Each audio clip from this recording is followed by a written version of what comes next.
Magsisimula na bukas ang Catch-up Fridays ng Education Department para gabayan ang mga estudyante na matutong bumasa. Nakaangkla ang programa sa direktiba ni Pangulong Ferdinand R. Marcos Jr. na pagandahin ang kalidad ng edukasyon sa bansa. Ang sentro ng balita mula kay Kenneth Pasyente, live. Audrey, mas pinatututukan ni Pangulong Ferdinand R. Marcos Jr. ang pagpapabuti sa kalidad ng edukasyon sa bansa. Kasunod dito, Audrey, ng ranggo ng bansa sa Program for International Student Assessment o PISA kung saan naging mababa ang score ng mga estudyante, partikular sa math, reading at science. Dahil dito, nais ng Pangulo na matutukan ang pagpapataas ng kakayahan ng mga guro. Bagay na tiniyak namang tinutugunan na sa ngayon ng DepEd. We will really train all of our teachers kasi nga marami nang nagbago ng technology even in a span of a year. No, marami nagbabago. Like ngayon, sabi nga natin, meron na tayong AI, hindi ba? So that's something we are looking at. We will use, of course, the training facility of DepEd to do that. And then there's also, of course, the TEC, yung ating council na namamahala sa talagang quality of teaching.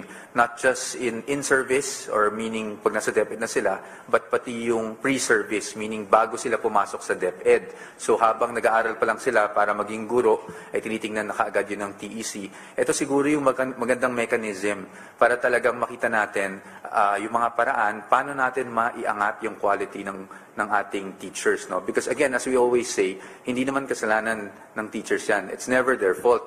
It's really the system. Ipinunto rin ng DepEd na napapanahon at malaking bagay ang paglulunsad ng matatag curriculum o yung revised K-10 curriculum, lalo't mas matututukan ng mga guro ang pagtuturo sa bawat asignatura. Dapat matagal na nating ginawa yung decongestion ng curriculum kasi hindi naman yun sa dami ng competencies, kundi kung ano yung mga competencies na mahalagang matutunan ng mga bata. So ngayon, kung nagra-rush ang teachers sa pagtuturo dahil sobrang dami ng competencies, hindi rin matuto yung mga bata. So yung mga skills na dapat na-develop sa kanila, hindi ma-develop. So pagdating sa mga assessments, hindi nila mapakita na kaya nila yung mga international at saka national assessments natin. Isa rin, Audrey, sa tututukan ng DepEd ang nutrisyon ng mga bata, kaya naman puspusan ng pagpapatupad ng school-based feeding program na sa ngayon ay nasa 11.7 billion pesos ang pondo. Tinutugunan na rin ang kagawaran ng issue ng bullying sa mga estudyante na anilay nakakaapekto sa kanilang performance sa international assessments. So, sa ngayon, ang ginagawa po natin is pinapalakas natin yung ating mga tinatawag na Child Protection Committees sa mga paaralan. Yung reporting system, we are continuously improving it. Although meron na tayong Learner Rights and Protection Office, gusto natin siguro magkaroon tayo ng hotline sa mas madaling tandaan, for example, para talagang magamit ng mga bata.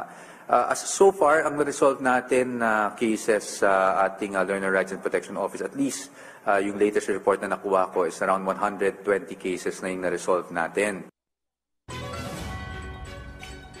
Audrey, gaya nga ng nabanggit mo kanina ay bukas sa arangkada na yung Catch-up Friday ng DepEd kung saan ilalaan yung buong araw ng mga estudyante sa pagbabasa para maitaas yung kanilang yung antas ng kanilang kakayahan pagdating sa reading.